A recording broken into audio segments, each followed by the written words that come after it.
Hello, hello, hello, and welcome to What a Weird Wednesday. Actually, it's just Dylan Russell, and we're just hanging out on the Dadcraft 73 Java server, also nicknamed Coffee. We are actually just hanging out, and hey Benson, how you doing? We're just hanging out, and we're going to be doing some more work on the Abbey Monastery kind of building that we started yesterday. Apologies to everybody for being late. Something rather urgent in scouting had popped up just before our stream, and I really had to deal with that because it had to do a little bit with this weekend's camp. So, yeah, sometimes life intervenes and that just stinks, but here we go.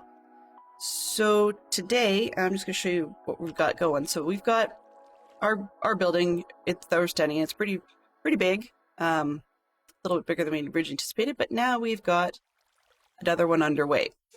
So we're going to head over there and see what's what. Let's make sure. We'll probably do a little bit of back and forth because I have a bad habit of forgetting what I came back to the base for. And when I'm over there, I realize I forgot certain supplies. So we'll be doing a little bit of that back and forth biz, but at least we have enough rockets today that should work. You're seeing by the fact that things are spawning in as we go back and forth, and then that you can't see the castle now. I have disabled the mod I had yesterday to see if it will make any difference on my frame rates. But I was also told that, yeah, when using Lightmatica, your frame rates are often in the plumbing. So we'll have a little bit of fun with this one. Good morning, fantastic Sherlock Fox. What is this? Okay, do I have anything left? A little bit left.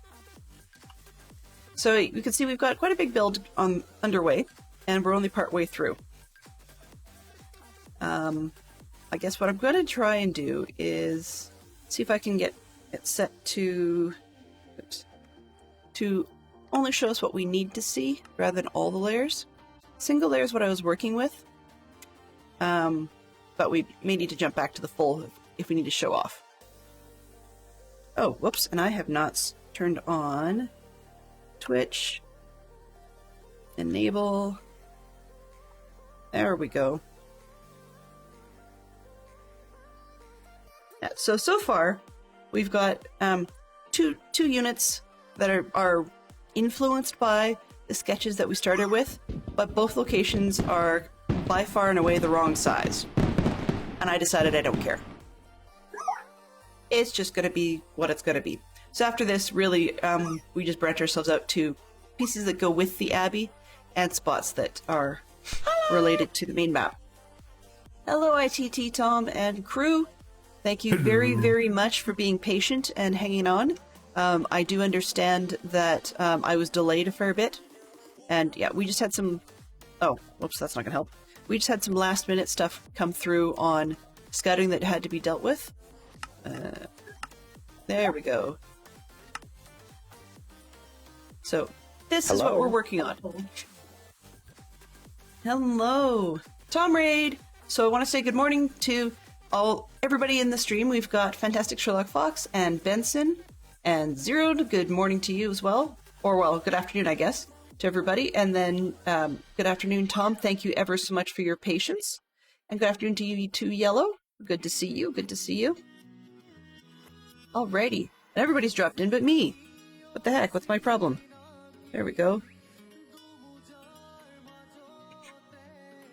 Apparently I don't get to drop. So, yeah. That stinks. That's okay. But it looks like just about everybody missed the splat. So we've got ourselves a fairly large cathedral going here. Just going to use the free cam to fly around it. Oh, if I can fly straight today and show you what's on the books. So this is what we're working on. It's a relatively similar to a real medieval monastery. Now, I think, if I remember correctly, this might be the one that's based off of Kirkhall, but I'm not totally sure. Anyways, it's very similar to the type of Benedictine abbey that would have been at Shrewsbury. And once again, we're going with inspiration, not scale. That's correct. Hello, hello, Scrublord. Good to see you. So, when you guys are all through with your ads, would Tom or someone who was in his stream let me know what you guys were up to today? And apparently, my doors don't like me. They say they're in the wrong orientation, but I mean, I don't know really how you could get the wrong orientation on a door. It's possible. Maybe it's supposed to be on the other side. I don't know. Nether tunnel work. Ooh. Ooh. Yeah, see? It's going the same way, so I don't know why it's complaining, but whatever. Mowing. Wow. That sounds like a lot of fun. Enjoy your lurk. So, your nether tunnel, Tom. I do apologize for not slipping in and getting a chance to see it. I really would like to at some point, so I'll probably have to catch the VOD on that one. Yeah, so we're just gonna jump right in and get right to it. We scrolled to under a lava lake, and scrolled to look at ball space. Ah, nice. Yeah, when we're on the Java server, it feels, well, it is a very different world than the people over on the Bedrock server. Very different community, different feel, different vibe, and we don't tend to get quite as decorative. You can tell who plays on both servers, partly by taking a look at our nether roof on the Java server here, and see who bothered to decorate around their portal and who just didn't really care. And the vast majority of the ones who play on both servers seem to decorate their portals, and the ones who seem to play on only Java haven't bothered. For them, that's just a general rule. So welcome on in. If anybody wants to try and be the champion of the hill for the day, just type !join. It's free. And we need to not let Fox be the only one who's going to take the hill this time. Ooh. And there we go. Okay, I did not realize till now. Gonna turn something on real quick and move it. Holy moly. A lot of stuff. Let's go. Oh. Undo.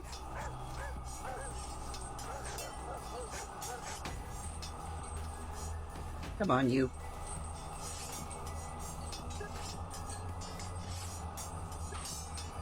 There we go. Alright. Live. Excellent. And then now playing. Where'd you go? This one? Let's turn them all off. Album, artist, cover, title. Sure. Alright. Sorry about that. Did not realize that the now playing thing was crashing with the clock. The teapot! Wow. Reminds me, I guess I need some tea. Let's see, what have we got for the day? Food tricks for a noob? Ow! Out of context, that hurts. Alright. Congrats, Fantastic Sherlock Fox, in being champion of the hill. Which pretty soon it will say... Where did that end up going? 250? There we go, yeah. Fantastic. The champion of the hill is Fantastic She. Awkward, but it works. Gotcha. Gotcha, that makes plenty of sense. Just starting on the server and lost on food supply. Well, if all else fails, you can always head to the starting section, the spawn, and grab yourself a few berries. I mean, it's one of those, it's not a great way to start out, but that's one of the easiest, because we generally don't have farms at spawn, but that's a good one. Also, you're also welcome to drop by here anytime you like. No portal yet? Ooh. Ooh. Well, I guess then you haven't been to spawn since you started. That makes sense. Well, I'll be looking forward to your coordinates then, so I can come and visit. In the meantime, let's hop right in and get some more of these layers up. Let's see what I got. I am always forgetting the right supplies, or I've put away the supplies I thought I needed. So, for example, I have left my glass at the other spot, and that's what we need a lot of right now, is stone, bricks, and glass. So I guess we're headed back. Oh, let's take some stuff back that I don't need over here. I think we're done with this. Certainly done with that.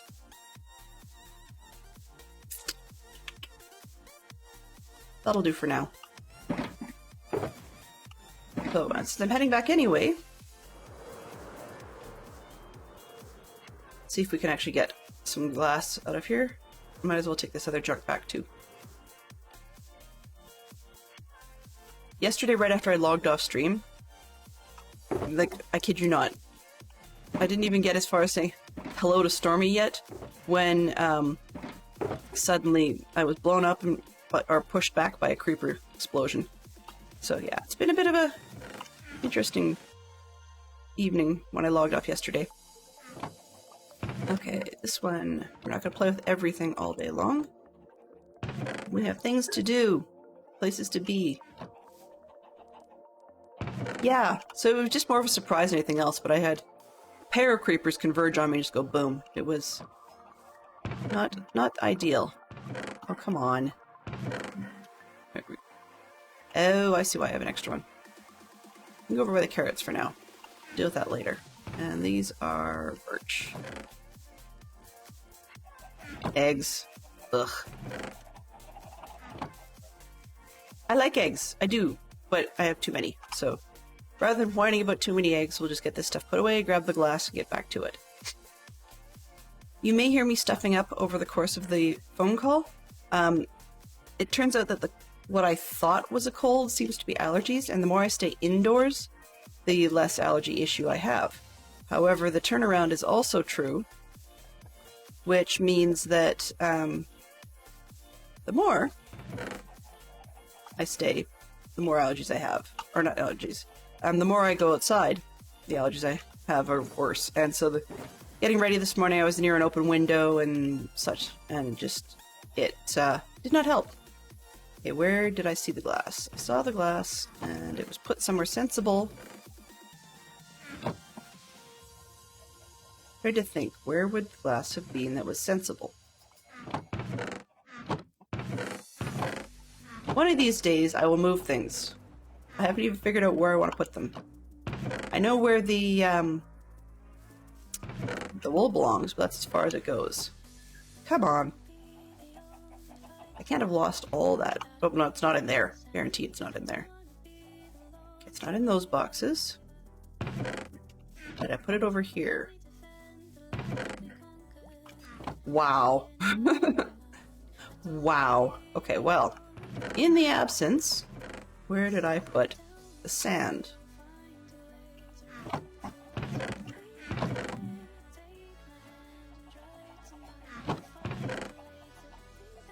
Well, I'm gonna go with the sand, but I know I've got the supplies on the others. Oh, actually, I might not.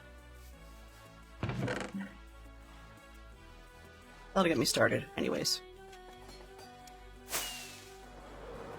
Let's see what we can do. It's probably in one of these boxes, now that I've wandered around the other ones.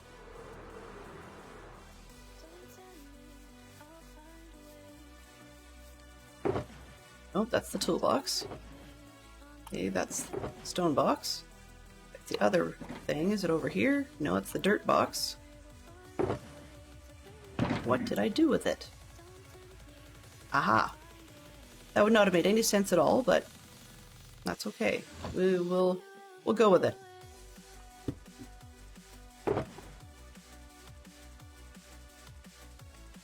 Come on. This one. Oh, whoops. I'm doing this all backwards, because if I go and get the stuff now and leave the sand here, I'm going to have exactly the same problem later on.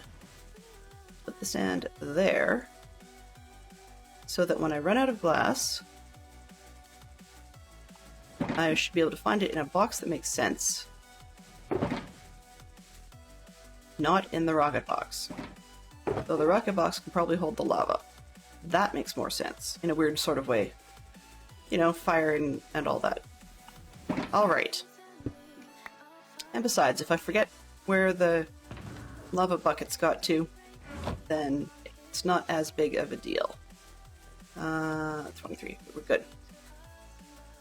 We can actually get to building now, I hope. Maybe. Alright, so going up by 1. Okay, so it's just stones and stuff and torches. Okay, I've got a torch. Get some more in here. I can probably put the doors away. It's not going to make any sense, but I'll find it later.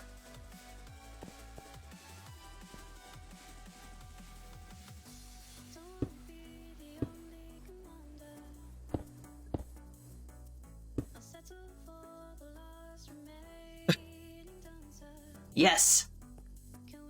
Yeah, keep the fireworks next to the lava. It makes perfect sense. Really, it does.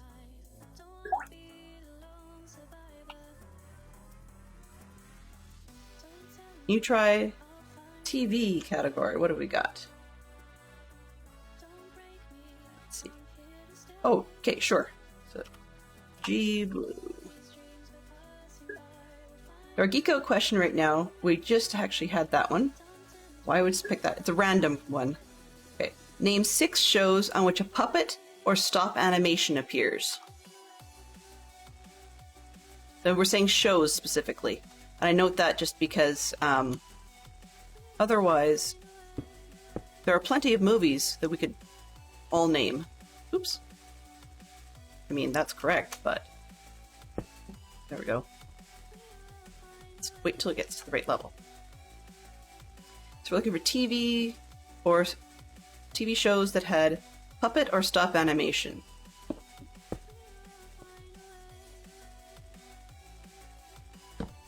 I quite like a lot of the Henson programs, so that works out fairly well. Oh, come on. Sesame Street's a good one, yep, for sure.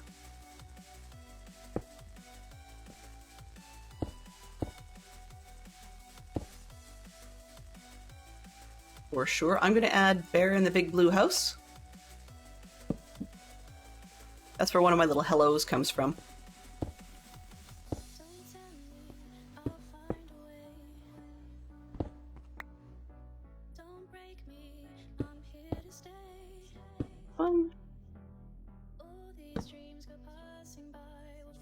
Oh, that's not stone. Okay.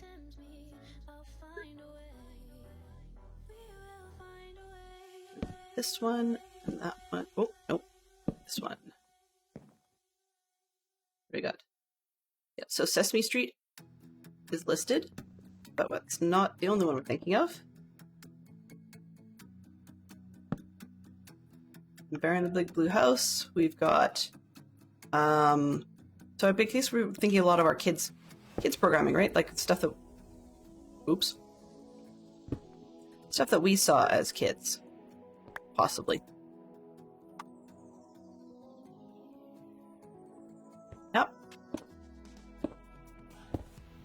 And then Muppets, exactly. Very good one. Trying to remember what the other one was. There was a few Treehouse ones. Up here we had Polka Dot Door. That's very Canadian. As is, we had Mr. Dress Up, but that's very Canadian as well. So generally these Geek Out questions are usually themed around the US. And most of the planet has seen the same stuff as the US, but not everybody.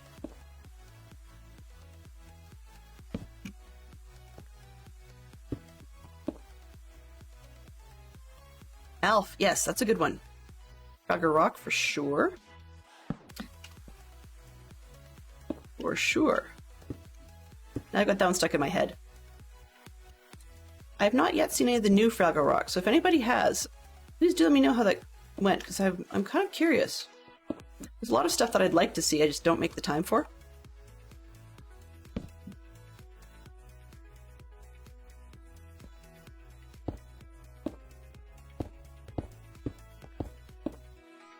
And I bet you if I looked hard enough, there's probably a blurb of Fraggle Rock. Or a sound alert or something.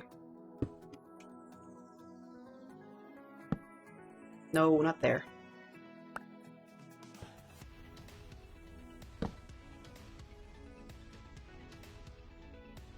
have we got so far? 1, 2, 3, 4, 5. Okay, it's asking for 6. Can we beat 5?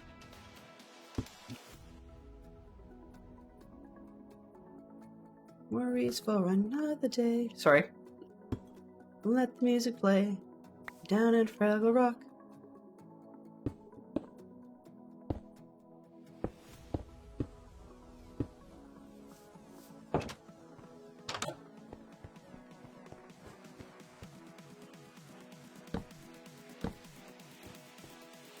Get that one.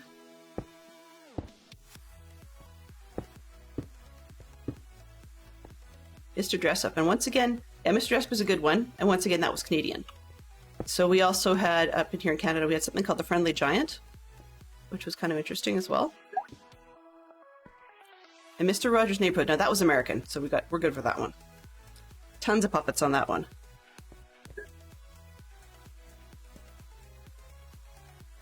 Yes! I would have never thought about it, but you're right. You're right. Because it doesn't have to be the traditional hand up the backside style of puppet, right? That's definitely, I mean,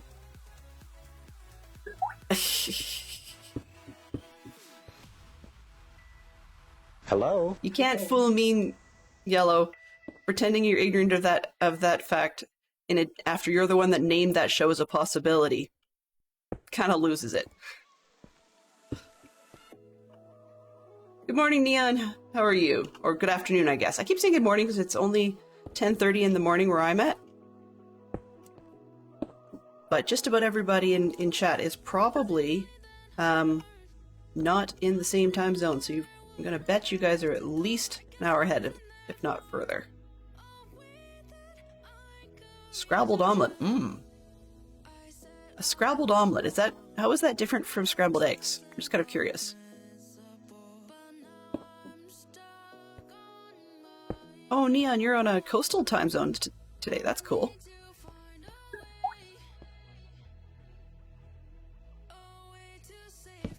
It's funny when people say they're at a time zone earlier than I am. My brain wants to go, what was I doing back then, at that time? Oh, I'm almost out of. Weird thing. It doesn't force you to refill to place things. It just places them from wherever they are in your inventory. That's really odd. Oh, I see. Okay. So it's like scrambled eggs, but with other omelet bits.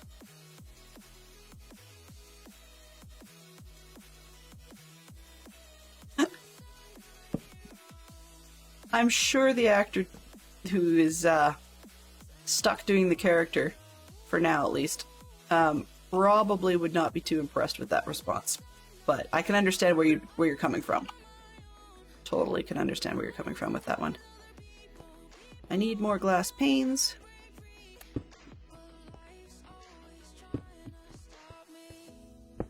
So on the way back, I'm gonna take care of these ones. That's weird when I jump. So it feels weird to me when I jump and place things, and yet it didn't make a thump noise. Right. Glass panes. Let's go with that. That'll keep me for a while. Oop. Itch. I guess while I'm here I should probably grab some more stone. Let's check on the other values. Yeah, don't have a whole lot of that either. 1, 2, 3, 4. We'll turn one of these into bricks. Nope, not that one. The only one that's not worth doing to. There we go.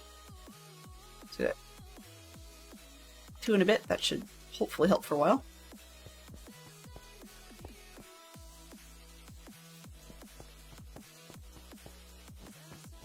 Alright, so for those of you unaware, I'm using a design that I pulled from Planet Minecraft, but I won't be keeping it this way.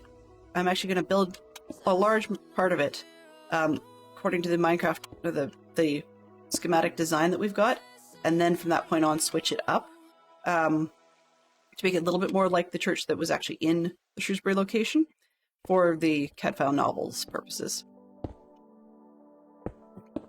But, so there's a lot of the place that was the same, because, I mean, like with just about any other major, what is in a sense, in essence, a corporation, you're going to have, known repeatable layouts, right?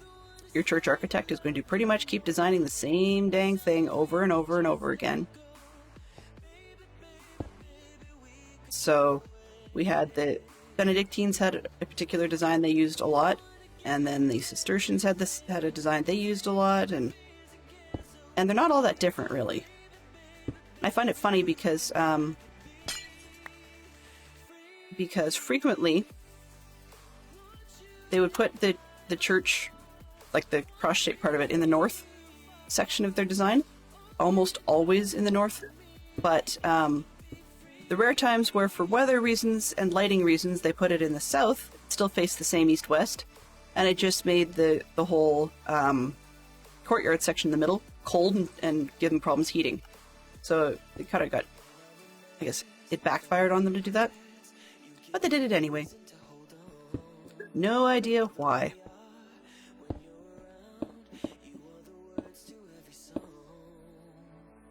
First beta's out. Ooh.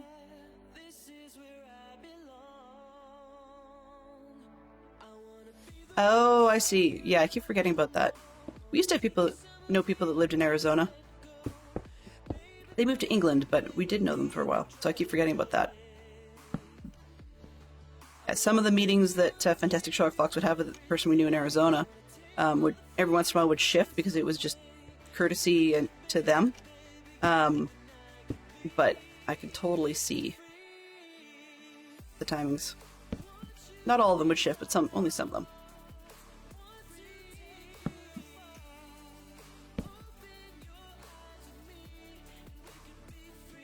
The nice part about not working corporate Neon is that, or any other job that requires set time schedules, is that you have more opportunity to not bother telling people when they keep repeatedly asking you, what time is it where you are?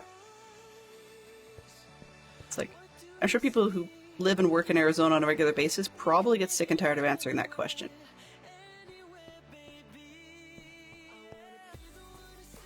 This might be where that belongs, but I'm going to wait till next round.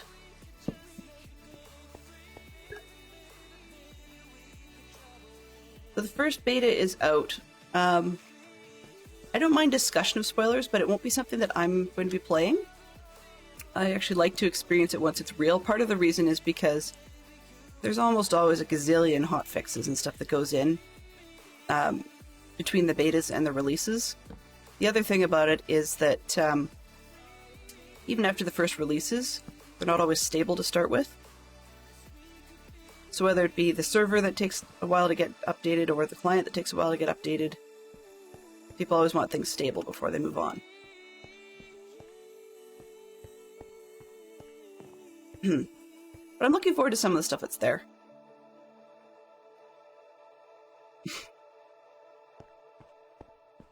That's where that floaty piece was. And I forgot my... Turned everything in my possession into glass panes. That was not the world's smartest move. Let's move these. Edit.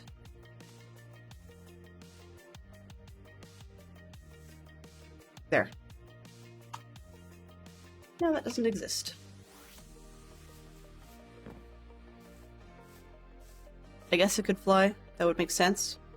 But I'm still in a bad habit where I don't realize I've got rockets till it's too close to be worth it.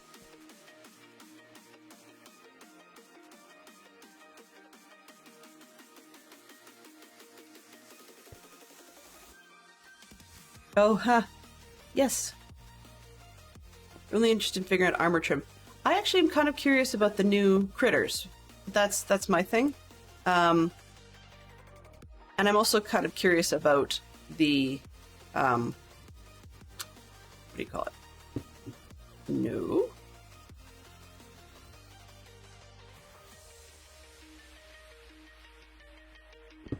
Okay, I made a boo-boo there. That's okay.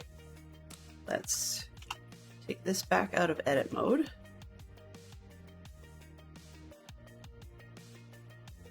Move the tool.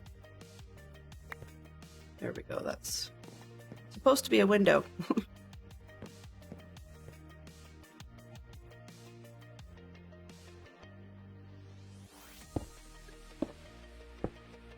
Yeah, the sniffer and the camel kind of intrigue me. I'm not as enthusiastic about the sniffer, to be honest with you. It's like, oh, hey, it's another seed. Oh, hey, it's an animal that can sniff out seeds. Okay, cool. I mean, in the same sort of way that initially I was not super enthused about turtles. They're cute. I love the turtles. They look awesome. But I wasn't making a zoo, and I wasn't looking for zombie bait, and, you know, so it's just... At the moment, it's kind of flash in the pan that I don't particularly get my nose out of joint about, but I'm sure that at some point I'm going to care far more and find a good use for them. Multiple lines in the anvil? Interesting.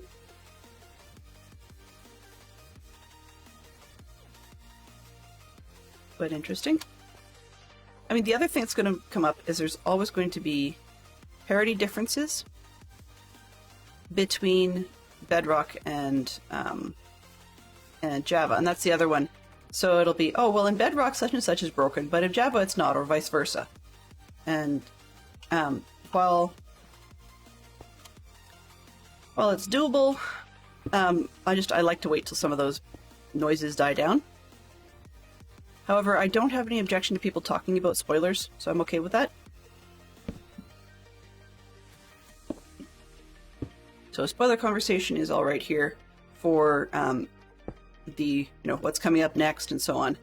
It's not like we're playing a game where it's a linear story or anything like that, and spoilering it could cause problems.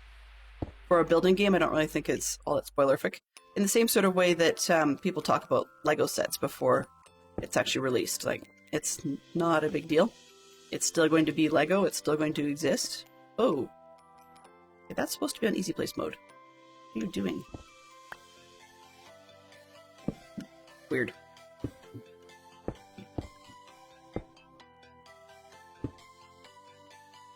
Get this right?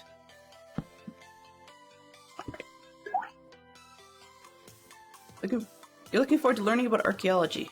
That's true. The archaeology is going to be probably in places that'll scare me to go. It just seems to be the way it works, but I'm quite curious about that one as well, and it might actually induce me to try a museum for once.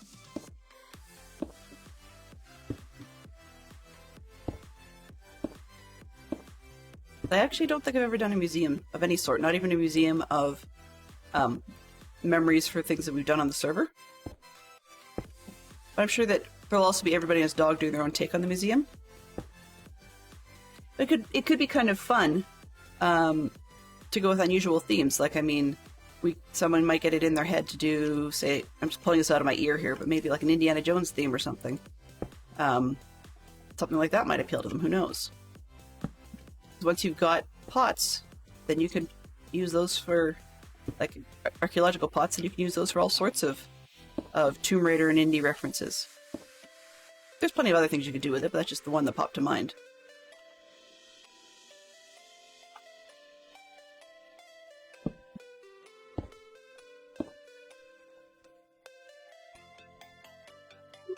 Let's see, what do we got? New topic is two titles in which a ghost appears. By the way, if you ever see typos, it's because I was spending time yesterday speed typing, and my speed typing is really weak, very out of practice.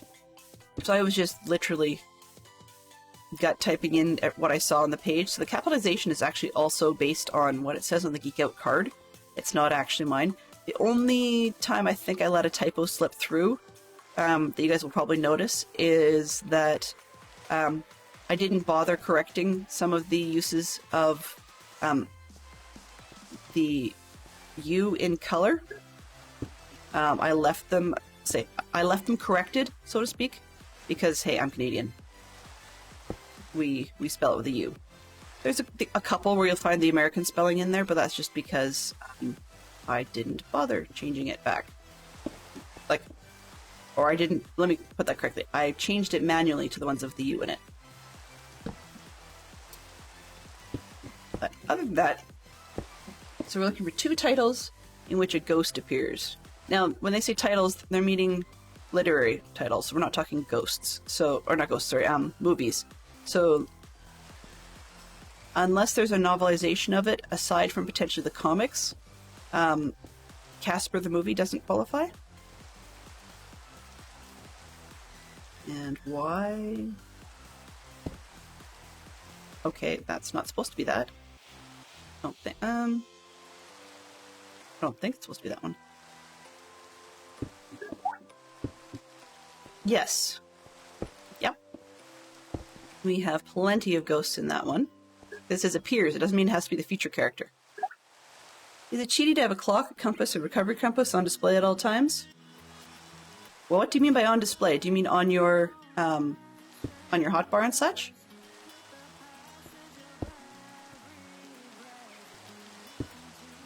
The recovery compass one, I've never really gotten my head around that one. I just don't understand them all that well, other than potentially. I think you're referring to the ones where you can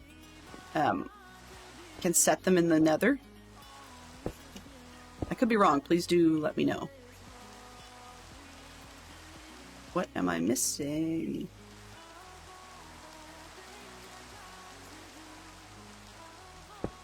Thank you.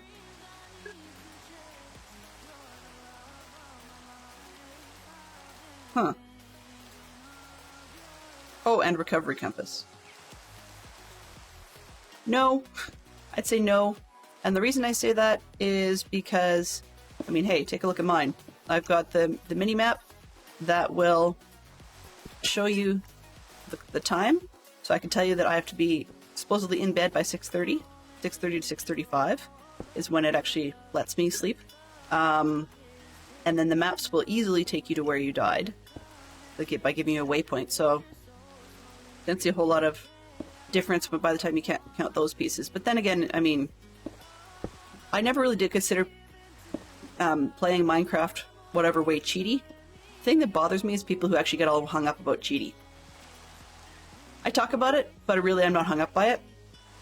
But there's plenty of people for whom that doing so could be considered cheaty. And yet, really, even if it is cheaty, what are we aiming for that means we can't quote-unquote cheat, right? Like this is, I think it's meant to be a sandbox game for a reason. That every player is given the permissions to do what they want.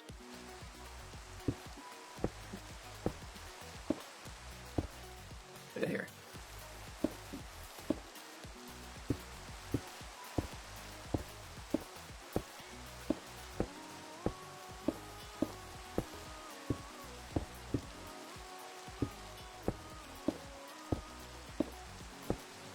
The orange is when it's in the wrong state, and then the blue is not there yet. There we go. And it doesn't like me doing things. There we go. If I don't aim quite correctly, it gets a little fussy.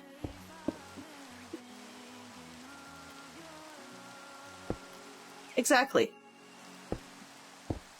To be honest, I played, I think Fantastic Shock Fox and Vouch. I think we cut our teeth on, or at least I did, on the mod pack Sevtech.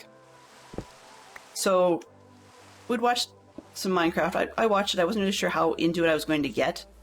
And then Sevtech came along, and we saw some videos on that.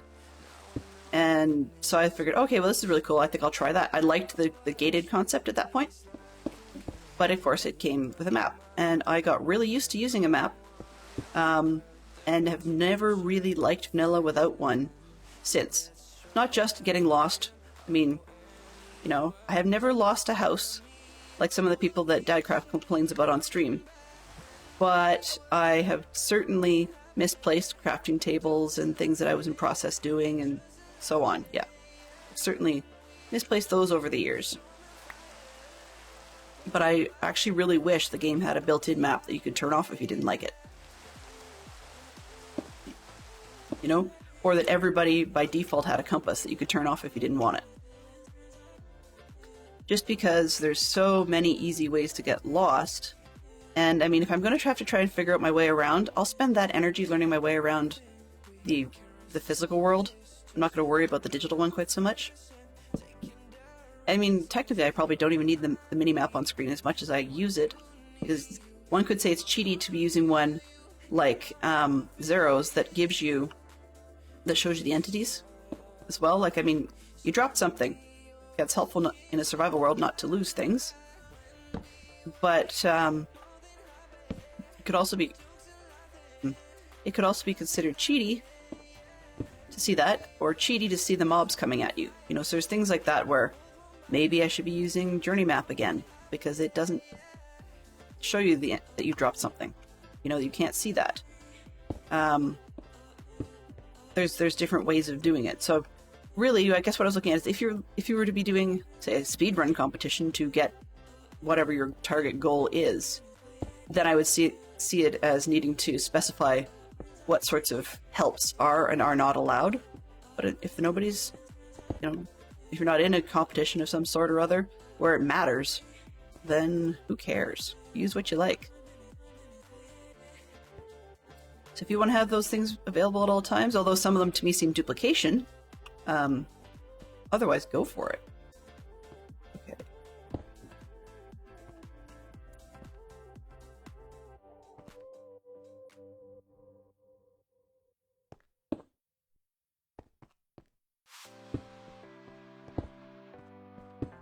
I'm out of torches, so I have to come back. But as I did with the other side, I might as well put up the stuff I do have.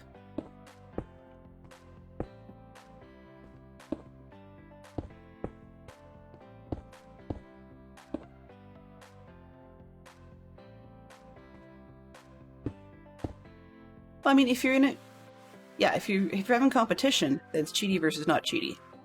Or if you have some sort of goal in mind. So, I mean, one could say, you know, I guess it's kind of like the gimmick, kind of like the gimmick of hardcore world, and to me it is that, a gimmick. When people say, "Oh, I'm playing hardcore," great, but if you say hardcore with no helps, then that's different to me than someone where we've got, you know, maps and compasses, and you're not going to accidentally walk yourself into lava or something stupid like that. Or you've built all your great farms and you got totally turned around and lost. Like, it's just a different level. And so really it comes down to what's your goal, right? I mean, even in a competition, I'll be honest, if my competition didn't tell me that, you know, anything along the lines of you can't use any assistance, it has to be completely and utterly 100% vanilla with no additional assists whatsoever, then I'd be liable to try and get away with it. And if I get DQ'd, I get DQ'd. It wasn't that important a competition to begin with, right? Now, that's not to say I'm out to recommend cheating, but a definition of cheating is if you know that you're not supposed to use something, or you purposely try and exploit a flaw by saying, oh, well, they didn't say I couldn't use this specific one. In the same way, like with Vault Hunters, I know I was cheating. Totally aware of it. And how I was cheating, just for those of you curious, which I don't think anybody is, but here you go. How I was cheating was that in the vaults, there are measures in place to make it so that the Zero's mini-map can't be expanded to full map screen, so you can't get the full size like this, right? And you also can't get the larger mini-map size like that. Both of those don't work in a vault. So what was the exploit to get around that? They have not blocked out Journey Map the same way. Therefore, of course, what did we do? People who were interested in playing that way, or playing with those sorts of helps, then we just went and installed Journey Map, plain and simple. You know, so I mean, you do what works for you, right?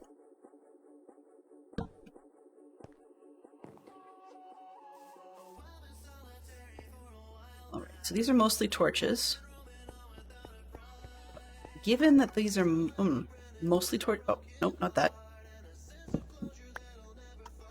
Given that these are mostly torches that are missing, then I'm gonna go grab some more. Can I get out of here? I just realized I'm complaining about getting out when I've got rockets. Duh.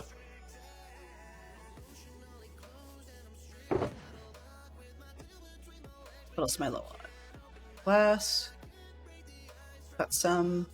Okay. Where did I put the glass? There we go. Here, 2, 3, 4. I'll make 2 of these into panes, or maybe just one of them.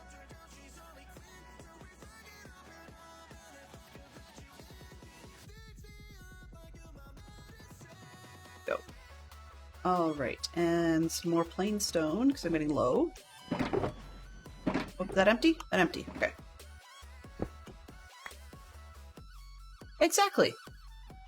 Right? Like, if it gives you an advantage over others, but you weren't really competing to begin with, then why does it really matter? I guess that's just my quasi-arrogant opinion. Okay, do I have a pick? Huh.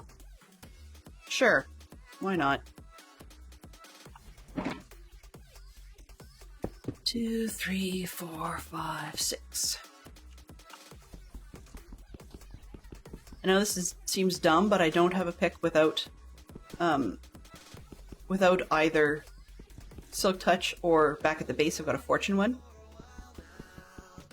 I figure, hey, I can talk to you guys for a minute, right?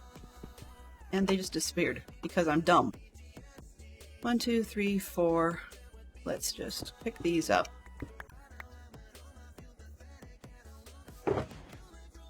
Put that back for what it's supposed to be for. And go get some stuff at the base. I was looking for just a few stairs, like 1 or 2 stairs is all I need, but of course, you know, they come in 6s.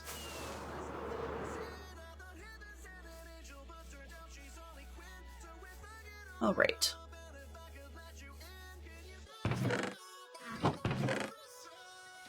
Like half the time, I guess half the time for me, people who are complaining about cheatiness are often the ones that don't even realize you weren't competing with them in the first place. It's kind of like, I guess you could say, keeping up with the Joneses when the Joneses aren't playing.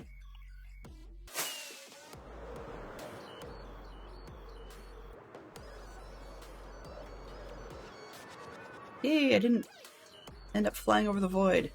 Woo! Alright. Got torches, yes. Got stairs, yes.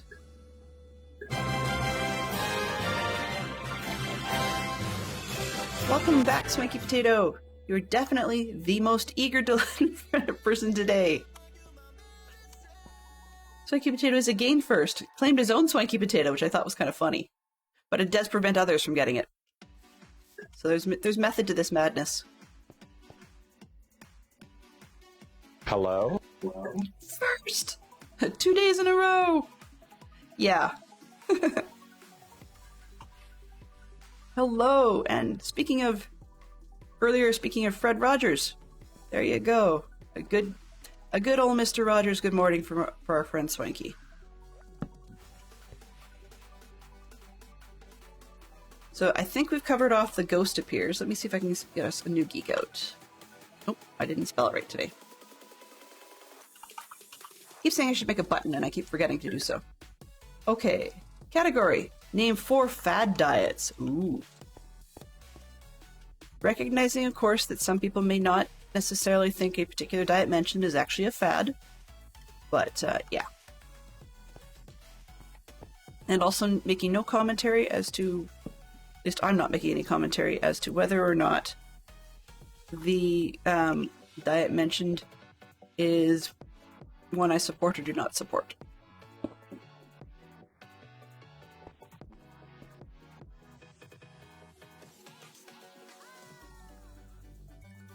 So, one of them's I'll just start it off. There's the Atkins diet is one that's kind of a fad. Yep, there's the paleo diet, exactly. I mean that ties in closely with like locavorism, which if you live in somewhere like Canada, locavorism is kind of unhealthy by today's standards. And what I mean by that is that we don't grow as much locally in Canada as we used to. And what we tend to eat is not as focused around locally grown foods as it used to be. Juicing diets, yes. Keto diets, for sure. The carnivore diet I always thought was funny, but I recognize where that is. Some people have talked about that there are certain foods that... Actually, what was it? I was reading the other day. There are some foods that we eat, or some nutrients that we eat that we have a tough time. It's not impossible. We have a tough time finding substitutes for elsewhere. And part of the reason we have a tough time for it is that there are foods that are difficult for human bodies to process. But if we eat them in the form of meat, as in the foods have been processed by other animals first, then we can handle it. But our bodies aren't designed to eat certain things, which is kind of weird because, of course, we still need the nutrient out of it. So I'm not sure when that evolutionarily came along, but it seems conceptually possible. In the same sort of way that when you think about, for example, let's say potassium, right? Sometimes if people start craving particular foods, it could be because their body has decided they're short of whatever the nutrient is in that food that they need. And potassium is a great one as an example because people can start craving bananas or something like that. Just because it's one where their system knows that that's where they're going to get the nutrient they seem to be craving.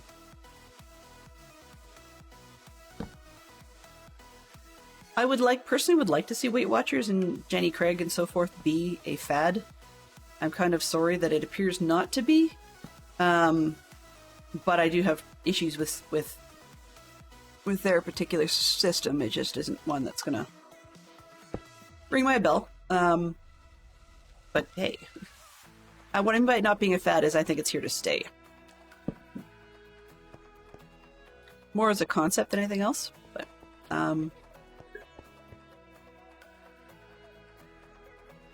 huh.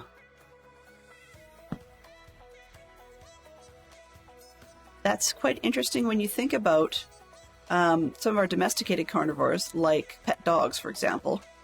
Well, actually, when they start having digestive issues, they'll eat really weird things, like suddenly start chomping on green grass, because their system's having trouble with something that they ate. Now, often it's, something they probably shouldn't have eaten at all, but like a rotted something or other they found on the sidewalk. But on the other hand, I mean, their system knows what to do, and that involved ingesting some plant matter. It's just one of those things that makes you think, I guess, is really where I'm going with that.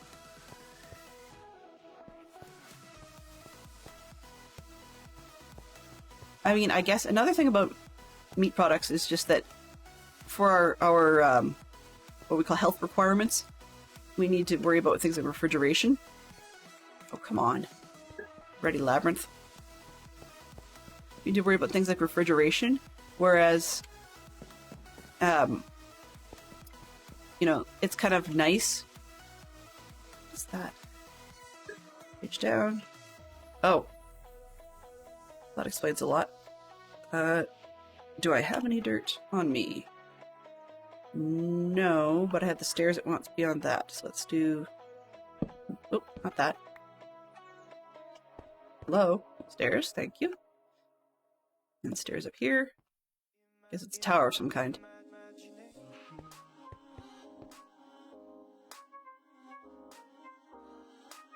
Yes. Well, I mean, it's actually a blockage remover.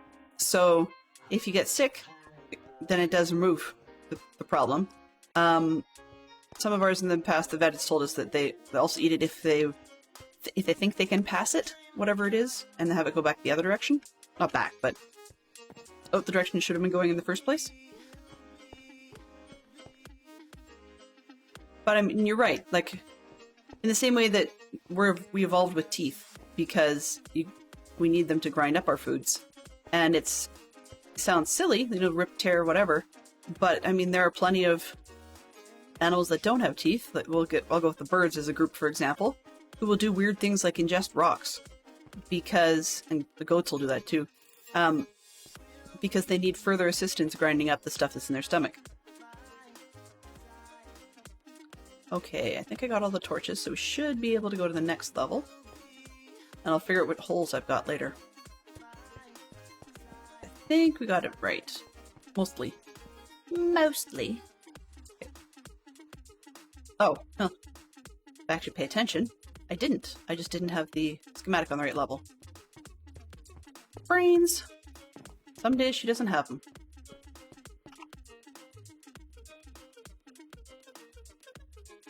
But I mean, if you're a full carnivore, it makes packing for camp easy. You just have to make sure that you make sure everything stays refrigerated. And that can be a bit of a pain.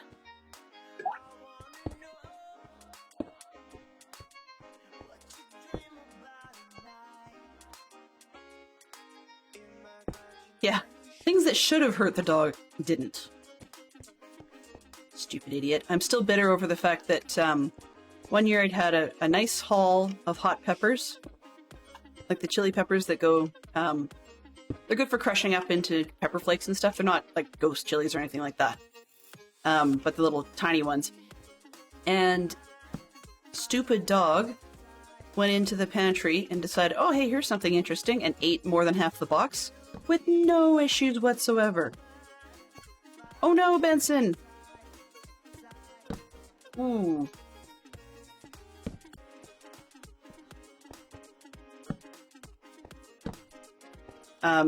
Yeah, so the dog had no repercussions. And if I understand correctly, other than getting in big trouble, he didn't have a whole lot of digestive repercussions the time he stole a spicy chorizo sausage off the counter. By literally climbing up on the counter, which I thought was sort of weird because this is like a 60-pound dog who ended up on top of our granite countertop on the island. It was really odd. He was dumb some days. Other days he was far too smart for his own good.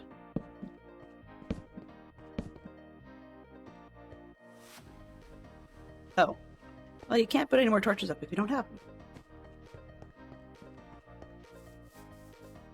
But yeah, it would not have been a fad diet. Actually, here's a quote-unquote fad diet for animals. I personally think a lot of the there's the different vets that say, oh, dry food only because it's made in some sort of way that, you take this brand and it's manufactured in some sort of way to have all the right nutrients in the dry kibble. And then other ones say, oh, no, only wet food only, like only canned stuff. And other ones like, no, it has to be all totally fresh from scratch. And it's like, good grief. I understand that just like humans, there are different needs for different pets. But I seriously start to wonder when people say, your pet dog or your pet cat needs X or Y particular thing, and it just feels weird to me. I know I need now. The from scratch food's hard to get right, and particularly if you've got a busy life, right? Like you've got things to do. You don't have time to be sitting cooking for your family and your kids and your dog, and the number of times they say don't feed your pets people food means that you are at minimum stuck double cooking for your pet. And that just seems to me odd. It's nothing wrong, it's just a conceptually mismatched. But I mean, other people say, well, yeah, but you're putting your people before your pets, and everybody should be treated and equal and yada yada. I've heard that one, really. And those ones are often coming from the people, when I worked in a pet store, that often would come from the sort of people that you try to figure out what sort of pet this person has, and it turns out they've got like what my husband and I sometimes refer to as a pocket dog. The ones they carry around in a little small purse and are given snippets of everything. And if the person had the money, they may also hire a chef for their pet. I put my family above the pet any day. Any day. I'll be honest, especially with the rabbit. But that's just because I grew up with rabbits, as my dad was a magician, and for Pete's sake. And I have no interest in spending time special cooking for the rabbit. And that sounds weird, but yes, cooking for the rabbit. We had one particularly notable one where there was quote-unquote something wrong with it, and the vet said, yep, this one needs to have all the veggies, but it has to be cooked because they're having problems with digesting it. I'm sorry, isn't that what rabbits have an extra organ for? But, oh well. You know, if I didn't have a rant, it wouldn't be a normal day.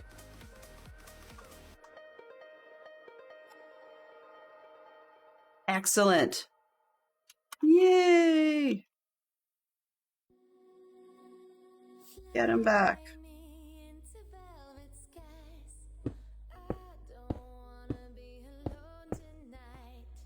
So, we had fad diets. I'm pretty sure we've been past 4. I'm sure there's plenty more as well. I mean, I don't think we mentioned intermittent fasting, which I find kind of funny as a diet, as a concept.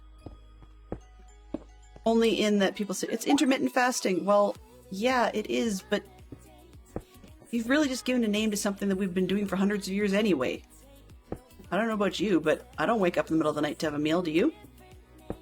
So technically, by just about every definition I can find, the general concept of an intermittent fast fits perfectly fine in the I did not have, I stopped eating overnight because I went to bed.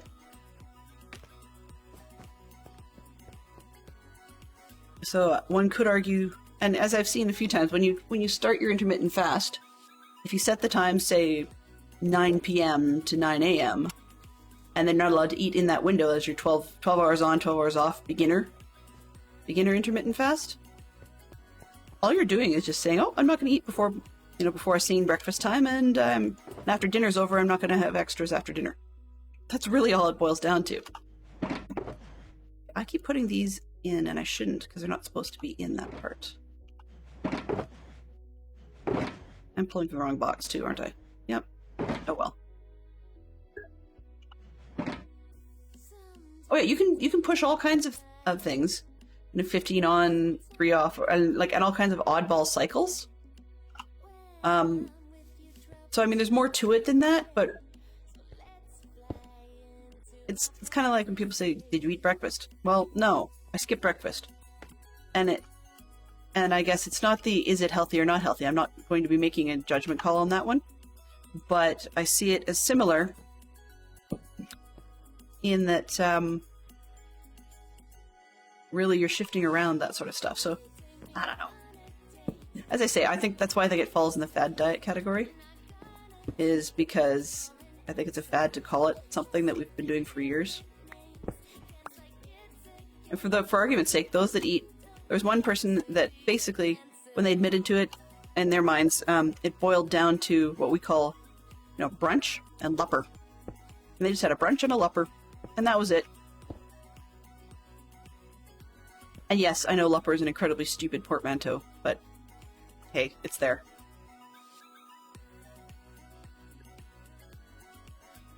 Exactly.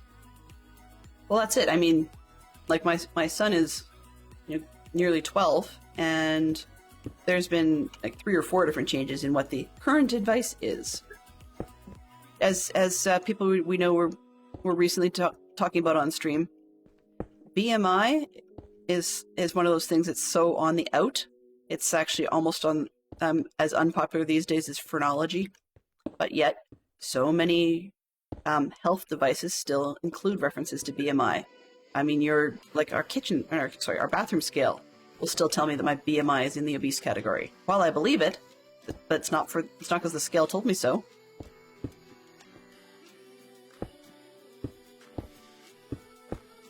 But it's one of those ones that they shouldn't be saying, for your height and your etc., your weight should be in the such and such category to be healthy. If you have reasons that it should be in a particular category, then I'm all ears. But if it's because this weird number chart somebody came up with 50 years ago says so, I'm not going to buy into that one. Sorry.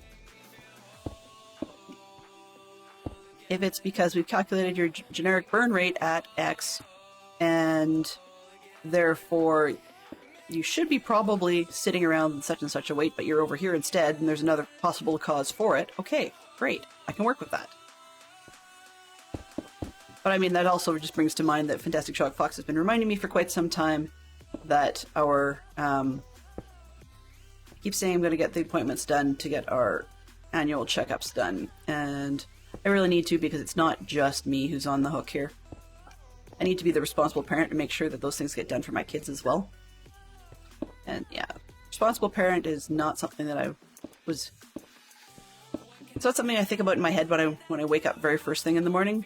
I usually just think of, oh, crumb, I want to go back to bed. And then I should give my kids a hug before they go to school, but Fantastic Sherlock Fox has already taken care of that. And by the time I think about that, unfortunately, I'm hearing the reminders of the front step video camera saying that they've already left to go to school. So, yeah. I suck at that. It's on my to-do list. Oops.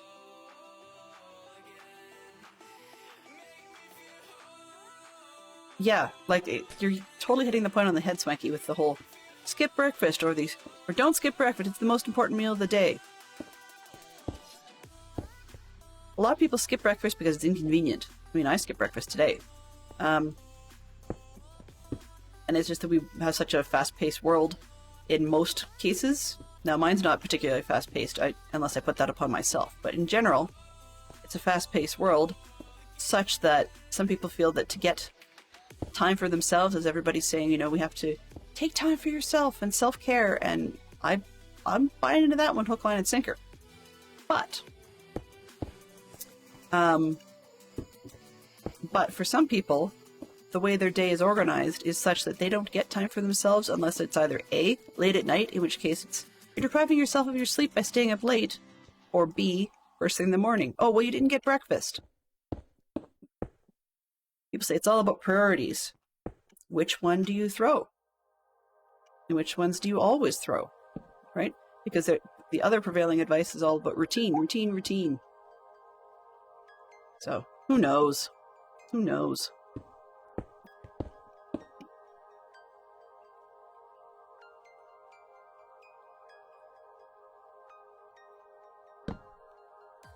Well, it didn't help that the Dr. Fantastic Sherlock Fox had found happened to be... in Canada, we actually have a good number of our medical professionals coming in from South Africa, and it's hard for them to find opportunities for a full practice on their own, so they'll often partner up with others from that country. Makes perfect sense to me. I'd do it. But the result, in effect, was this gentleman was coming over at an older age. So the dude was a senior the moment he was set foot on the land. And so we didn't expect that he would be retiring as quickly as he did, but them's the breaks. Problem is, finding available GPs in Calgary is a little challenging. And yes, I just gave away the city by mistake. Sorry about that. But it's a big enough city, I don't think you'll... It's not like you're going to be able to find me all that easily. But finding new GPs is not easy. I've got a great one, and it's funny how I found her, because basically what happened was I needed a GP when I got pregnant with my son. And because I just hadn't bothered with one for years, we'd always just been dealing with it at the walk-in clinic when you need to, sort of thing. And so I finally went and found one that was part of, like, they call it the primary care network. So it's basically ones that are on a big referral network, and I picked one that was close to my office. Because, of course, at the time it was all new, and taking time off for appointments was kind of frowned upon in the, tech support industry. They need you back on the phones pretty quick. So I picked one that was close. Turned out, first off, she started moving offices, but I stuck with it. And then, but it also turned out, weirdly enough, she'd happened to have practiced in a small town outside our city before she got into our city. And in the small town, she actually ended up having done healthcare coverage for my husband's aunt. So it was like, she sort of already knew the family. So it was kind of funky. Which is awkward. I mean, For me, less so than for Fantastic Sherlock Fox, just because, aside from it being a female doctor, after I'd mentioned that I'd found this lady and was quite impressed with her and stuff, my mother-in-law went to her. So now it'd be one of those ones where, like, you know, if a family member goes to the same doctor, there's almost always going to be some level of conversational leak of health situations. And that's just not necessarily comfortable. So, yeah.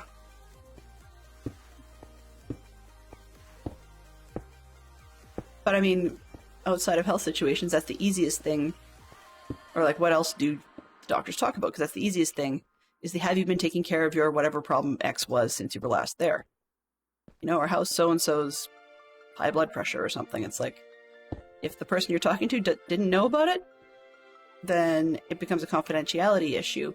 But it's one that's hard for the... I shouldn't say hard. It's not necessarily the first thing people think about when they come up with a conversation topic, is the should I or should I not be saying this about someone's, you know, son or whatever. But, yeah. I really should go see mine. She's great. The other thing, actually, is that I'm just disorganized enough that by the time we get a minor laundry list of things, it's worth seeing them for beyond the annual, quote-unquote, annual checkup.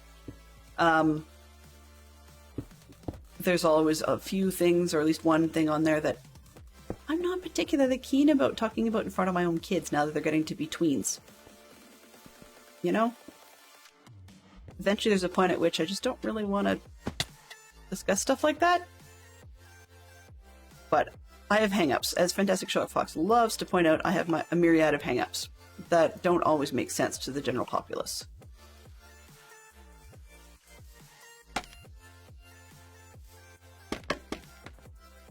Frequently when I have an issue with something, it'll come up as, yep, you've got a hang-up on that. Nobody knows why, but you've got one. Which usually is a good reason to say, yeah, this conversation has gone long enough, doesn't need to go further.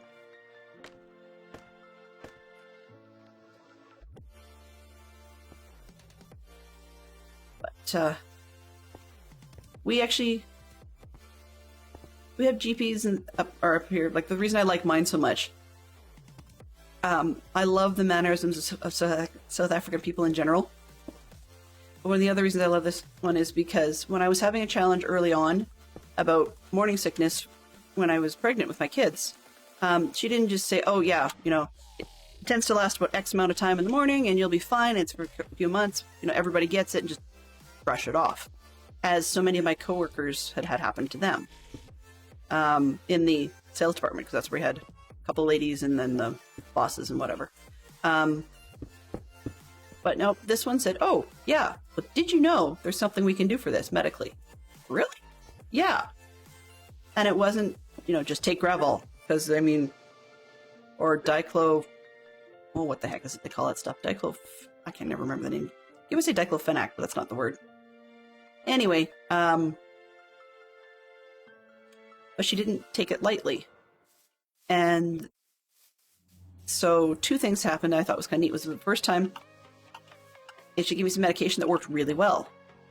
And it had no side effects. So it was one of those things where they said, yeah, you know, take it on an as-needed basis up to, and then here's your max. Cool. That worked fantastically. So then when I got pregnant with my daughter, I had similar problems and asked for the same stuff, and she prescribed it, no problem, no concerns. But there was I don't know if it was how the pharmacist read it or what happened there, but there was a boo-boo somewhere along the line. And the prescription got written up at the pharmacy as though I couldn't have as much as it said it was, and I actually rocketed through the first stuff because I was quite sick with my daughter. And the regular pharmacy staff just did not want to issue more.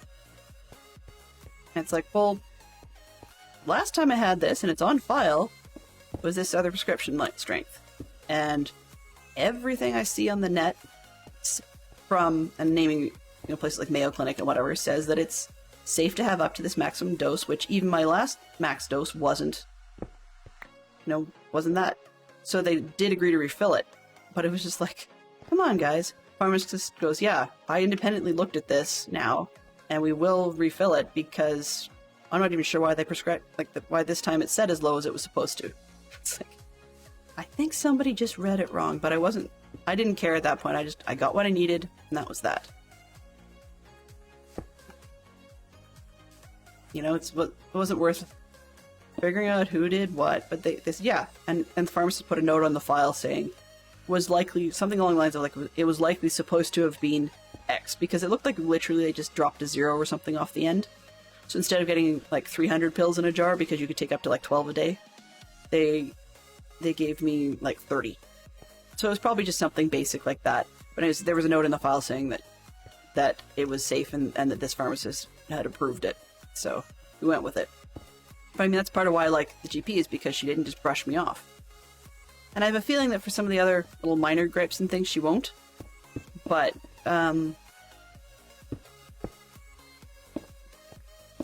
have stupid hang-ups about certain types of testing, that if I don't see a reason, or if I see what I thought was reason enough to not need a particular type of test when exploring for a particular possibility of cause, then I'm a little bit overly bullheaded about not doing certain types of tests. I'm not a fan of at-home tests, and that's just because often the only type they ever let you take home are the ones that are icky. The other reason I'm not a fan of at-home tests is just that, it's too easy to screw it up, and then they say, do it again. Like, I want it right and done and gone the first time. So, yeah. The other thing is, my family's got a weird digestive history. That sounds funny to say on screen. But what it means is my maternal grandmother and my maternal aunt both had celiac. Or have/had. I mean, my aunt's still around. And there's like a 40 times your general average chance that if you're related to somebody with celiac, like my mom as the sister, that it's pretty likely that you're going to have it. Except my mom's got diagnosed and is in the system as IBS. She knows some of the triggers are exactly the same as celiac for her. But because it went in the system as IBS, I have to be tested from 0 rather than, minimizing the number of tests and stuff. Which means that I did gluten-free for a decade, and it seemed to help, but it's expensive and whatever. And so since it wasn't conclusive, they said, well, why don't you just not do it? Certain symptoms are back again in a vengeance, and not being gross or anything like that. There's that too, but I mean, there's no reason to mention any of this stuff. But no, it's more important that it's just like the mood elements and stuff, saying that your system is not happy with not getting the correct balance. But yet I'm being dumb about it, because if you go off gluten, it screws up with the tests. And because I keep dragging my feet, then it just means that I haven't been dealing with that. So yeah, that's one of the laundry list items.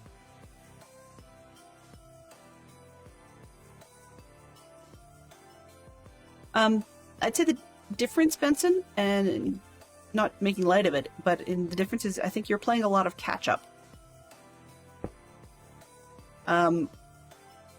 What I read these days from different journals suggests that some of the celiac tests and stuff can be done with certain blood tests or other similarly taken testing.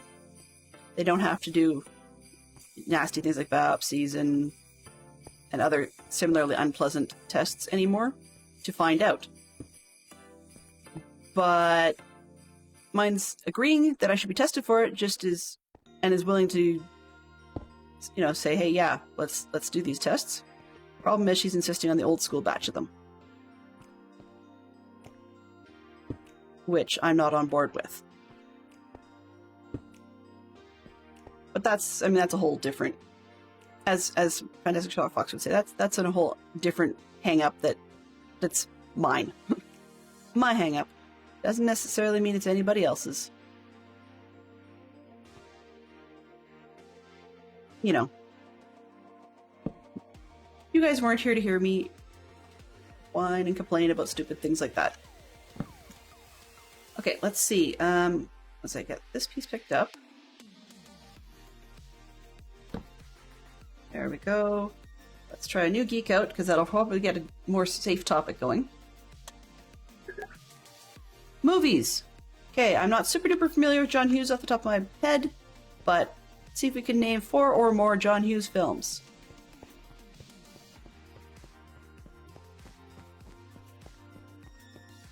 Or more John Hughes films. Also, for those of you that need it, for a bit of a break, we do still have things like Hangman and Trivial Pursuit is there, although your mileage may vary. And then we've also got Lego and stuff too, if you guys need a break. Sometimes that can be a little bit much.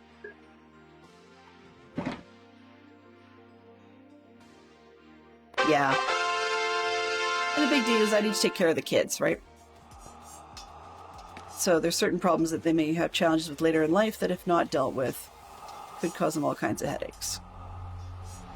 It's a tree. It's just torches, I think. Yes, and there's always Champion of the Hill.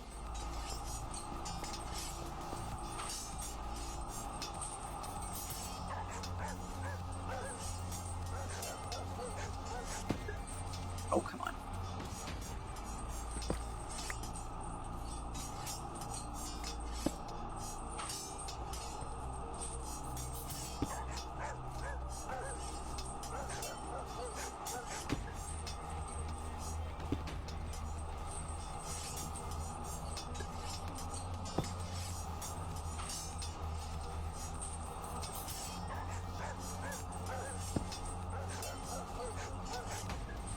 Out of curiosity, though, if anybody can tell me who John Hughes is, that would be appreciated. I just don't know him very well.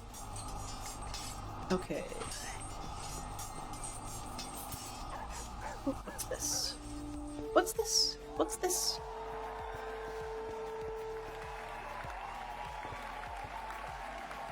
Oh. Benson's new Champion of the Hill with the giant match. She's threatening to light the fox's fur on fire? Good grief. Pyro!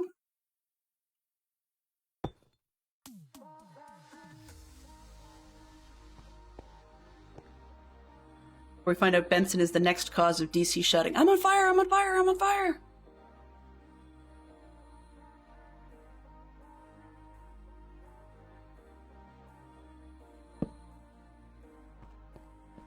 Alright. Aside from things intentionally wrong and that it doesn't like the fact I don't have a tree in there, we can go up one.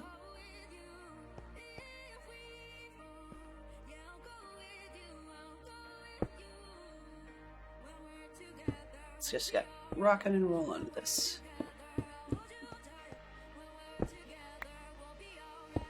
Congrats, for sure. Congratulations on the win, Benson. Definitely. Alright. So does anybody know who John Hughes is? You're on fire. Cute.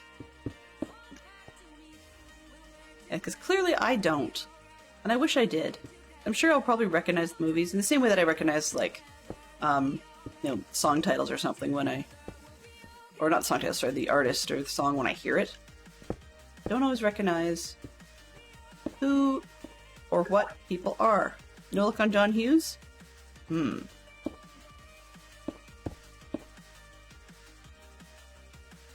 Alright. What are we doing? Oh, you know what? I'm in a bit of a weird mood. I think, as weird as it is, not weird, sorry, as silly as it is, I think we're going to ask if we're going to get chicken or egg on our face. Why not? Why not? So the way this prediction thing works, it's one of these little things I've decided is fun. You may not agree, but There's a roughly 1 in 8 chance that a chicken in Minecraft will hatch out of an egg. It's like 1 in 256, I think, or something like that, chance that you're going to get 4. But just get 1 is about a 1 in 8 chance. So the way this prediction works is we can toss up to 5 eggs and see if we're going to get a chicken to hatch out of any of them.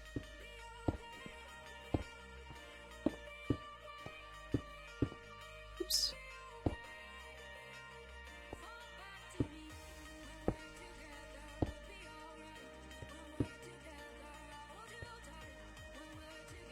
Hello?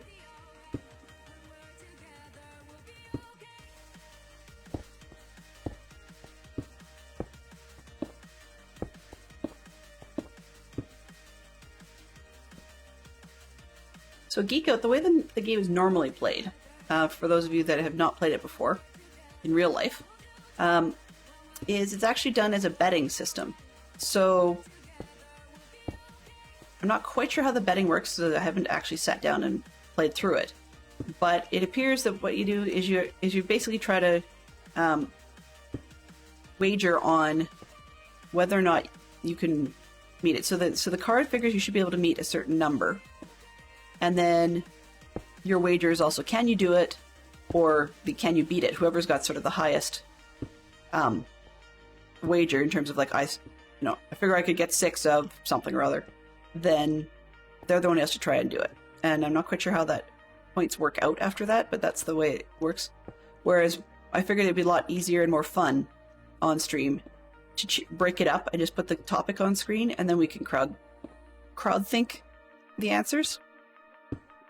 But just so that everybody's aware, if you were to actually play this offline, it would be different.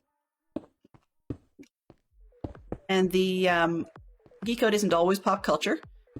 That's just the package we've got. I looked at a few of the other ones. There's like family friendly and stuff, but they come out basically sounding like Trivial Pursuit categories. Nothing new and unexpected in that way. Oh, whoops. I kissed. There's just not an easy pattern for me to figure out on which one goes where. There we go.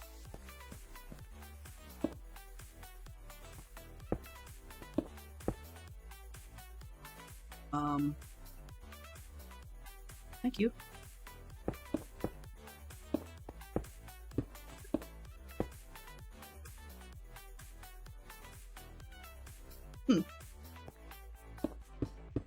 Thank you, Botter Oswin.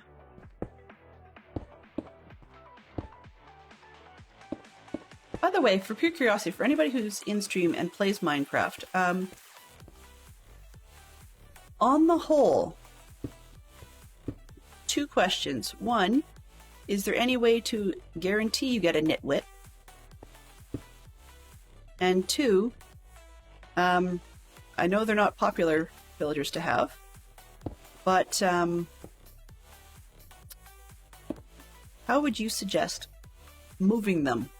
What I'm thinking of doing is moving the librarians and the cleric character over here after this building's built, and then quote-unquote hiring a bunch of nitwits to be like the lay people who just, well, supposedly work for the monastery, but honestly, in this case, we really don't need it to do it. It's just a representation. The key is the librarians. But if I just populated with exclusively librarians and clerics, it just wouldn't look right. And I don't think I need to have the farmers over here. That would probably be just about the only other profession that makes sense to have on this side. So yeah, I was just curious, because if I could bring over the ones that I know I need, and or breed up new ones or whatever, then it would make it a little bit easier for me to populate this place.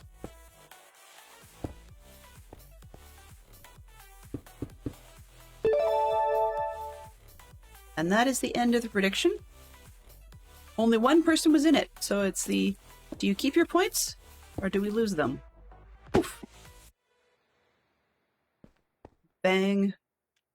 Head here. Bang. Okay, so what we need to do is go grab ourselves some eggs from the egg carton. Yes, that's why I have an egg carton in my chest. Okay, so we got 5. Let's see, did we have... I'm going to bet it's Fantastic Sherlock Fox in that one. Yep, so let's see whether or not we have 5,000 clues for you, or whether or not you unfortunately lose them. So 1, 2, 3. Oh, chicken! Well, I guess you said out of luck grab a towel, but we got a chicken. Sorry, dude. You're trouble. There we go.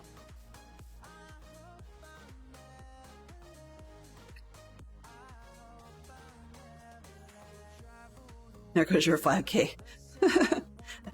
Easy come, easy go. Isn't that how it goes?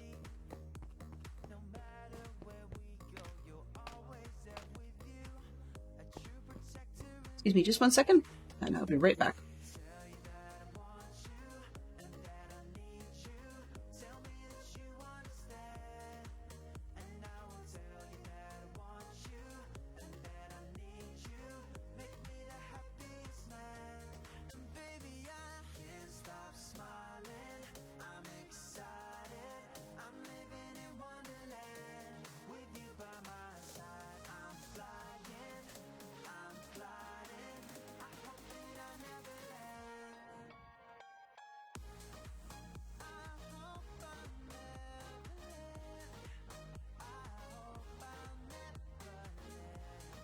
Sorry about that.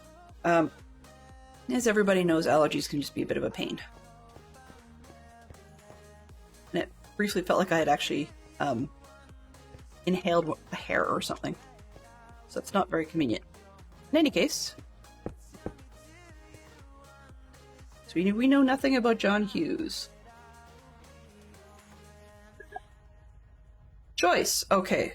So I'm going to roll the dice that comes in the box. And we'll see what we get. I have to roll it again because it came up choice again. Jeepers, I swear that thing's rigged. Yep, it's definitely rigged because I'm going to have to get a different dice later on. This one keeps coming up choice. It's like, choose it yourself. Okay, black, great. Black, so we're going to go G black. Okay, 4 celebrities who use their middle initial in their name.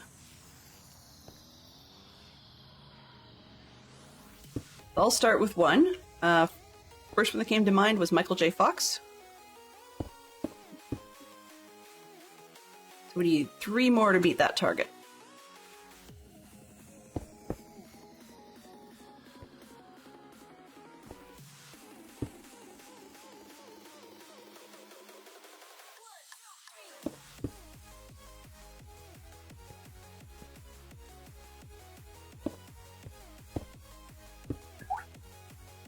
Oh, good one.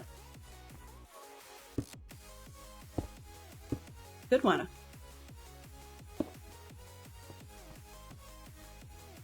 It's funny, sometimes there are people that use their initial, and I don't even think about it, that they do.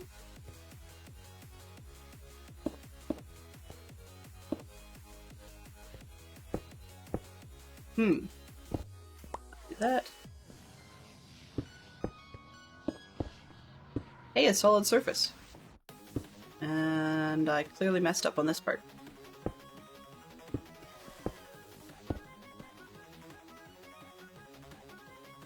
Oh, because I didn't know what that room was for. Right.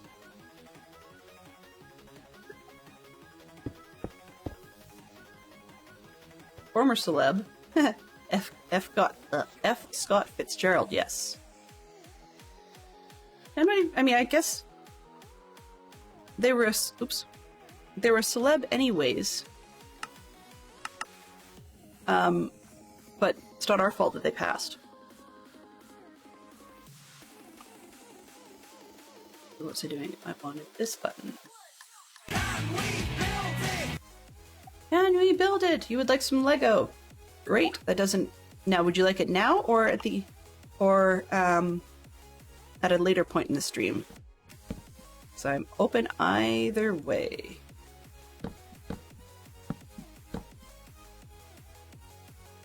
End of stream? Okay. Now, given your particular work schedule, when would you like that to be?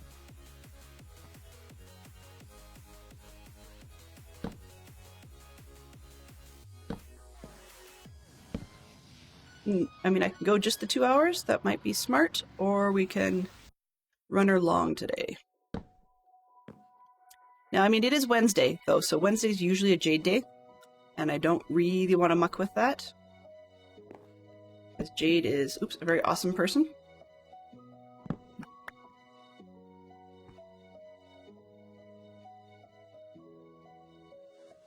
Okay, okay. So then we'll do Lego in about 10 minutes. Then, because you've said for end of stream, and then we'll just stick to the usual planning. I booked a block for 2 hours, so as long as I've given everybody at least 2 hours, we're off to the races here.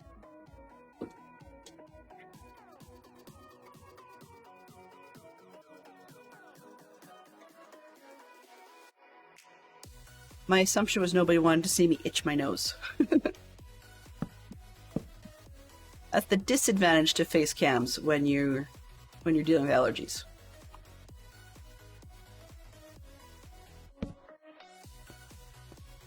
All right.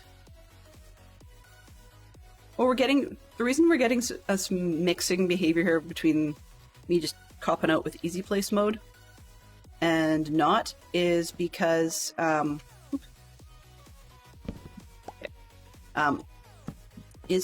I had gone and changed a lot of the roof that was originally done as oak planking to the blackstone. But then I realized that when I did that, the way I had switched it was a mass block replace, and it moved everything that was the like piece to being blackstone. So all of the planks throughout the building became blackstone, and there are spots where I was able to catch it and convert those back to being the wood again. But yeah, some of them I didn't catch that. And either I didn't catch it or I didn't know what the area appeared to be for to know whether or not it was worth putting it in as the blackstone or not. Excellent, good to know. So that's my intended plan. So for those of you that were thinking of heading out, you know, if Lego's not your thing, that's by all means fine, but just letting you know in advance then my intent is to head out to the wonderful Maribel Jade afterwards. So just in case that makes any difference whatsoever. And I am short on those planks at the moment, so let's just get back to putting the stone rather than fussing around for extra bits, and then we'll come back and fill in the ones that we didn't have.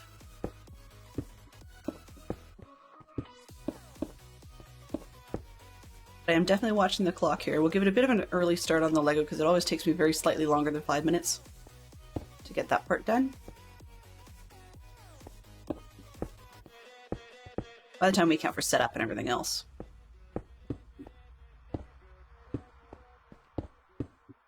Which reminds me, and I completely forgot to start it. Oops, and maybe I will catch that. Just give me a split second here. Okay. Predictions, polls, accounts, stream settings, no. What am I looking for? This one? Oh, that's not the one. Looking for... Not sure what I did with it. There will be, before this evening, I'll just set it up afterwards, there will be an opportunity for people to contribute clues, should they want to, towards me doing a longer build. I've talked about this on stream before, and I just haven't got around to putting up the community goal. Similar to how people like Dadcraft may do a Gundam thing or whatever. Rather than the contribute your clues to 5 minutes a shot for getting Lego built, if you are interested, I can I'm thinking about doing an extra stream. Am I out of class? Oh. I'm thinking about doing an extra stream of building the entire 12 Grimald Place Lego set. So for those of you that are unfamiliar with the story, it's the house that was owned by Sirius Black and then Harry Potter. And they've got a lovely Lego set with where the house disappears in between two other structures, or two other houses on either side, because it's a row house thing. British love that. And so we've got the two. Oh, come on. Go. So we've got that I can do, and I'm looking at doing a whole build on that one, end to end. And that would probably be on more likely a Friday, I think. But I've got camp this weekend and such, so it won't be soon, which means we can go. And if people are interested, then I'll go ahead with that. I'm thinking about I'm using it as an excuse to set up for Lego builds on YouTube and keeping Twitch just for gaming. Part of it is just the community that hangs out tends to prefer the gaming and not as much the Lego. I don't seem to get as much interest in that one, which is, it is what it is. And but I wanted to see if you guys were interested in that or not. It may go ahead one way or the other. The level of interest from the Twitch community will actually help seal the deal as to whether I do it on YouTube or Twitch, really, is what it's coming down to, and roughly when. So if people are uber excited for it, then it might happen sooner rather than later. And if they're not as excited for it, then it'll happen whenever I get around to being ready for it, in the YouTube sense. So yeah, that doesn't sound very positive when I put it out that way, now that I think about it. Could have phrased that better. But by the time I stream again this evening, there will be a community goal thing set up so that you can have your say. That's really probably the best way of putting it.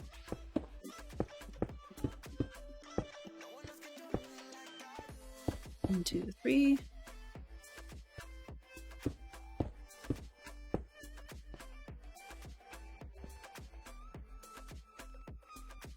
That feels weird, like I have half a window in there.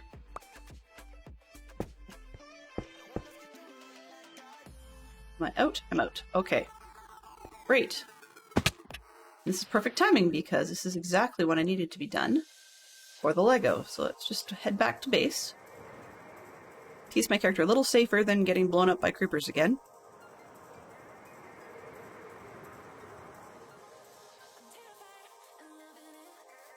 And I'm just going to hide out in here so that we don't end up with getting phantoms on our heads.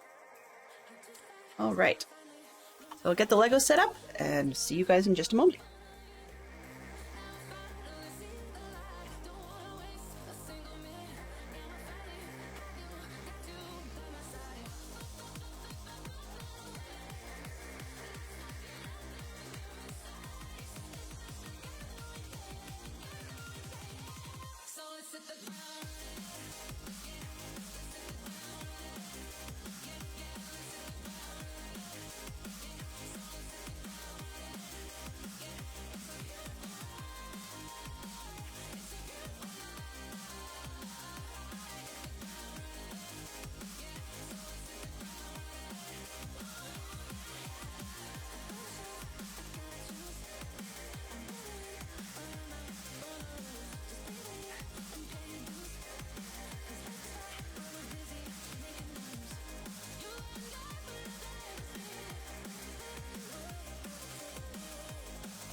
And we're back. Alright, so you're seeing socks because I was dumb and didn't move the camera.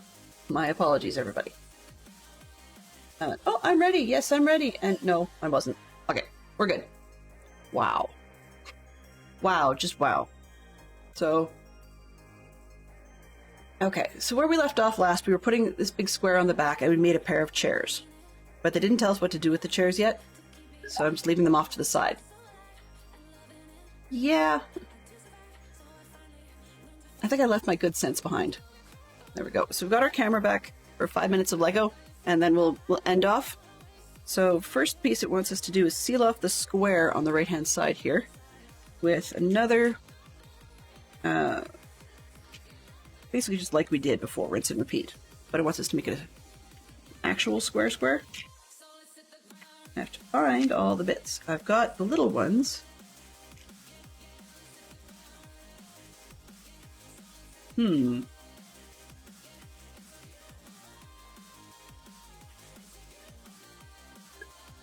This side, and then the top two.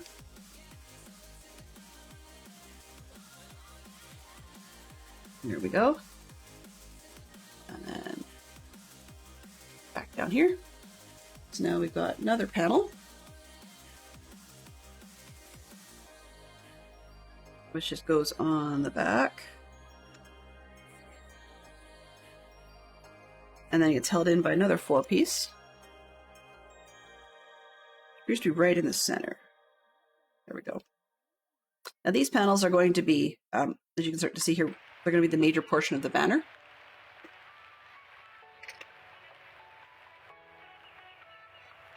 And now it's window time. Yay! So the window sticker goes on a big piece. Uh-oh, that's not good. Big piece that I have no idea where it got to. Smart. Where did the box go? I do not see that part. Okay, well, problem. That's okay, we'll find it later. Because I don't know what I did with that one. Alright, so then we'll skip and head down to 73. So we've got ourselves some more squares with little handle thingies on them. 1, 2, and we've got, oh, it's dog hair? Where did dog hair come from? There, and one more little brown spot. So you guys aren't seeing all those, but there we are. Okay, so it's going to go on the top, it looks like, of that picture. I'm trying to build it roughly in the orientation it's going to sit, which means I got that backwards. There, and then this one sits on top. I think it's actually because I was around people on Monday who have a dog and had brushed up against them, and then something I moved it, bumped against this morning, retransferred it. Okay, there. So that one just sits on top, it looks like. And rinse and repeat for the opposite side. So we've got another one of those. This one, the wedge, and little brown dot.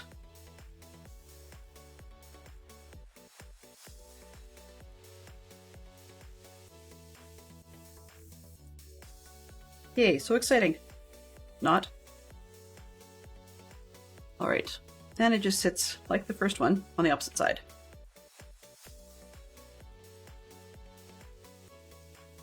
A couple little windows. 1, 2, 3, 4. Sit alongside.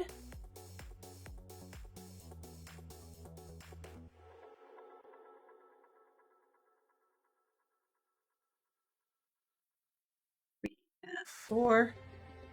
All right, and then a couple black pieces. Putting it in, I suppose. And one on the other side.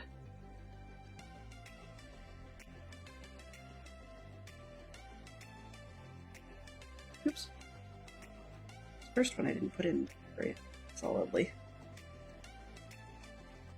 Come on, there we go. All right, and then, yeah. Okay, so we've got that section with a black strip. Then we've got 2 cream wedges to go with that on the other side.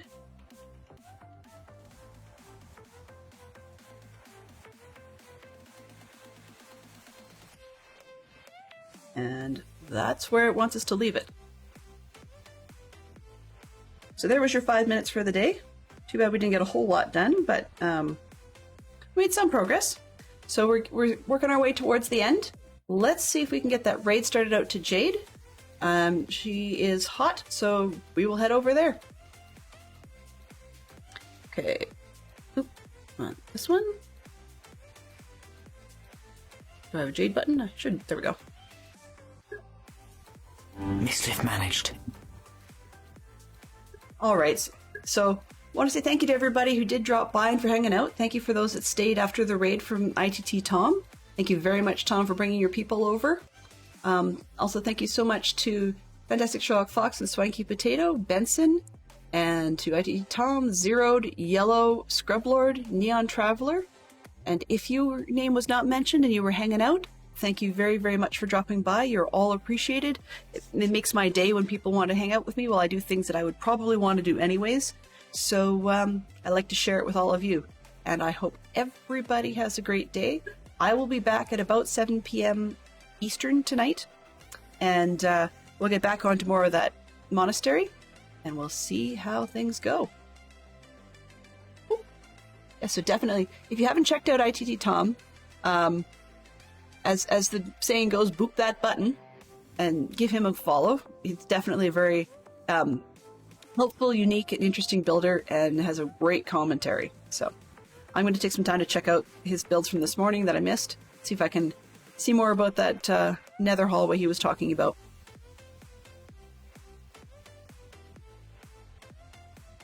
And hopefully, if I can get it all sorted out, then we will have more of our pieces in the right spot and ready to go this evening. See if we can do some piece counts and get a bit more done. Transfer complete.